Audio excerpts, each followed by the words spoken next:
अस्सलाम वालेकुम viewers, welcome to champion learnings. मैं हूं उस्मान शहजाद और आज हम बात करेंगे नेपोलियन बोनापार्ट के बारे में। अब नेपोलियन जो थे वो थे फ्रेंच मिलिट्री और पॉलिटिकल लीडर। उनको one of the greatest military commanders of all time भी कहा जाता है। अब नेपोलियन की एक आदत थी कि वो भेस बदल के एक लोअर क्लास इंडिविजुअल बन जाते थे और फिर सड़कों पर निकल जाते थे। अब ये करने का उनका मकसद ये था कि वो एक्चुअली समझना चाहते थे कि लोग उनके बारे में क्या सोचते हैं एज अ लीडर, और वो लोगों के बीच में जाके सवाल पूछते थे अपने बारे में। अब कुछ ऐसे एरियाज में भी वो जाते थे जो कि उन्होंने खुद कॉन्कर किए हों, और इससे उन्हें बहुत ही यूनिक पर्सपेक्टिव्स मिलते थे। आई थिंक ये बहुत ही यूनिक तरीका है जिससे आपको लोगों के पर्सपेक्टिव्स भी मिल जाते हैं और आपकी आइडेंटिटी भी रिवील नहीं होती। बेसिकली इनकॉग्निटो टैब की तरह है ये। नेपोलियन की एक बहुत ही इफेक्टिव मिलिट्री टैक्टिक थी, वो लिख के देते थे और सोल्जर्स फिर आपस में कम्युनिकेट कर लेते थे अंधेरे में, बगैर कोई भी आवाज़ किए। तो इससे बोलना नहीं पड़ा आपको और आपने सारा कुछ कम्युनिकेट भी कर दिया सोल्जर्स को, और वो आपस में भी कम्युनिकेट कर सकते हैं। नेपोलियन का एक बड़ा ही कमाल का कोट है, never interrupt your enemy when he is making a mistake. अब यहाँ पे बेसिकली नेपोलियन ये कहना चाहते हैं कि आपका दुश्मन अगर कोई गलती कर रहा है तो उसको पूरी तरह से गलती करने दो, ताकि उसका आप पूरा पूरा एडवांटेज ले सको। अगर आप उसकी गलती को बीच में टोकते हो तो हो सकता है उसको समझ में आ जाए और वो फिर आपके खिलाफ ही यूज़ कर ले उस चीज़ को।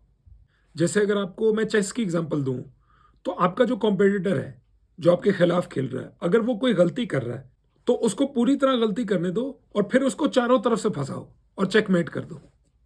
अब नेपोलियन के हिसाब से जो लोग पढ़ते हैं ना, वो इस दुनिया को हिला सकते हैं। और ये बात कही भी जाती है ना, रीडर्स आर लीडर्स। क्योंकि कई बार पढ़ने से क्या होता है कि आपको नए नए पर्सपेक्टिव्स मिलते हैं, नए नए लोगों से सीखने को मिलता है, उनके लाइफ एक्सपीरियंसेस से सीखने को मिलता है, उनकी गलतियों से सीखने को मिलता है। तो बहुत ज़्यादा फ़ायदा होता है पढ़ाई का। तो बेसिकली रीडिंग एक ऐसी हैबिट है जो कि सब इंसानों में होनी चाहिए, क्योंकि रीडिंग आपको सॉल्यूशंस देती है प्रॉब्लम्स के। जो भी प्रॉब्लम्स आप फेस करते हो अपनी ज़िंदगी में, उनका सॉल्यूशन कहीं ना कहीं किताब के अंदर होता है। तो आपको पढ़ना चाहिए। अब नेपोलियन का एक और ओपिनियन था कि अगर आपको कोई भी काम सही तरीके से करना है, अच्छी तरह से करना है, तो आपको वो काम खुद करना चाहिए। क्योंकि जब भी आप काम किसी से करवाते हो ना, तो वो अपने हिसाब से काम करता है। तो वो काम कभी भी आपके हिसाब से नहीं करेगा और आपके तरीके से भी नहीं करेगा। तो आपको खुद करना चाहिए काम।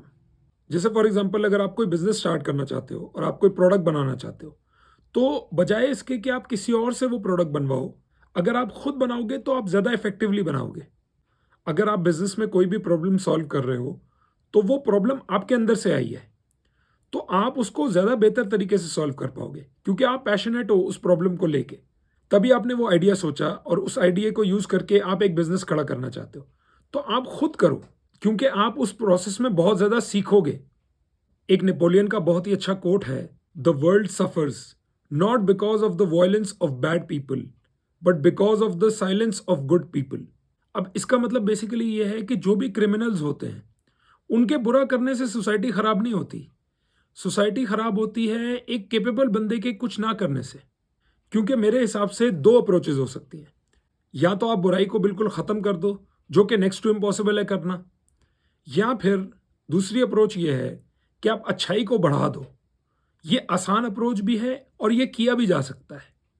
तो जब अच्छाई बढ़ेगी तो बुराई अपने आप ही डाइल्यूट होती जाएगी।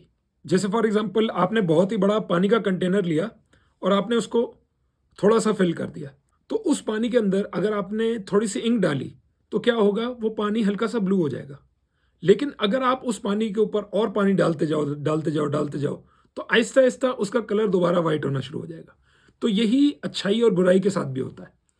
अच्छाई आप पानी समझ लो और बुराई आप ब्लू इंक समझ लो। तो बुराई को ख़त्म करने का यही तरीका है कि आप अच्छाई को बहुत ज़्यादा बढ़ा दो, तो बुराई डाइल्यूट हो जाएगी। अब नेपोलियन का एक पर्सपेक्टिव ये है कि ज़्यादातर लोग जो हैं दुनिया में, वो फेल इसलिए हो जाते हैं क्योंकि वो लॉन्ग टर्म चीज़ों को शॉर्ट टर्म चीज़ों से रिप्लेस कर देते हैं और वो इंस्टेंट ग्रेटिफिकेशन के पीछे भागते हैं। जैसे फॉर एग्जांपल, आपका अलार्म बजता है सुबह, तो आप डिले करते जाते हो, यार 5 मिनट और, स्नूज बटन दबा देते हो, 5 मिनट, फिर 10 मिनट हो जाते हैं, इसी तरह 15 मिनट हो जाते हैं। तो ये हर किसी के साथ होता है, क्योंकि आप उस टाइम पे इंस्टेंट ग्रेटिफिकेशन सेलेक्ट कर लेते हो।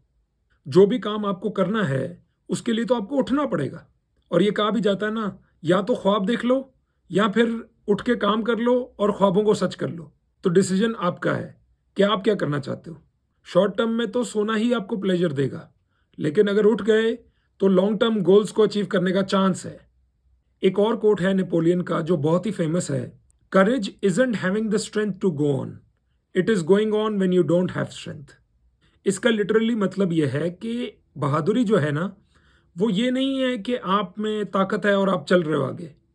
बहादुरी तब है जब आप में ताकत नहीं है और फिर भी आप आगे चलते जा रहे हो, आगे बढ़ते ही जा रहे हो।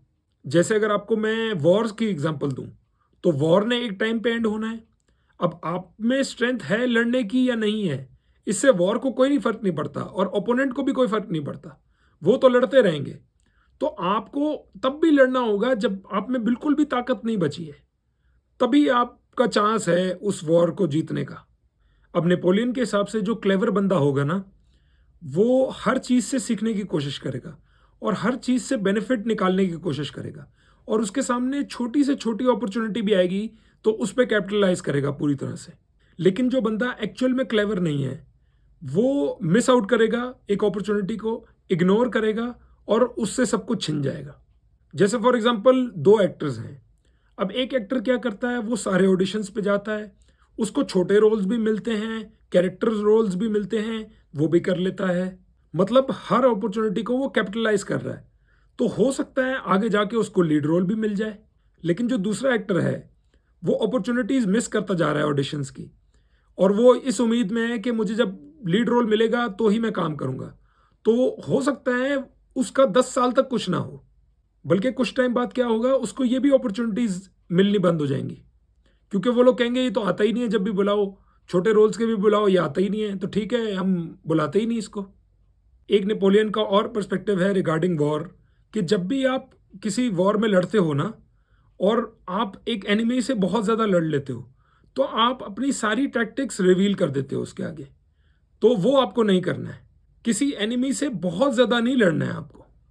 अब अगर आपको मैं अपनी लाइफ से एग्जांपल दूं, तो जैसे गेम्स वगैरह मैं खेलता हूं, फीफा वगैरह अपने दोस्तों के साथ, तो मैं बहुत ज़्यादा नहीं खेलता, क्योंकि फिर वो प्रिडिक्ट कर लेते हैं मेरी गेम, उनको पता लग जाता है। अपने तौर पे प्रैक्टिस करता रहता हूं, लेकिन अपना गेम मैं कभी रिवील नहीं होने देता, बहुत ज़्यादा नहीं खेलता, और हर बार थोड़ा गेम को चेंज करके खेलता हूँ। तो अगर आप किसी लेवल पे compete कर रहे हो ना, तो आपको हर बार खेलने की ज़रूरत नहीं है अपने ओपोनेंट के साथ। एक ओपोनेंट के साथ बार बार नहीं खेलना है आपको, नहीं तो आपकी जो स्ट्रेटजीज हैं, जो टैक्टिक्स हैं, वो बहुत ज़्यादा प्रिडिक्टेबल हो जाएंगी। तो व्यूअर्स, आई होप इस वीडियो से आपको कुछ ना कुछ सीखने को मिला होगा। अगर वाकई सीखने को मिला हो तो प्लीज़ वीडियो को लाइक करें, शेयर करें और चैनल को ज़रूर सब्सक्राइब करें। Thank you so much for watching. अल्लाह हाफिज़।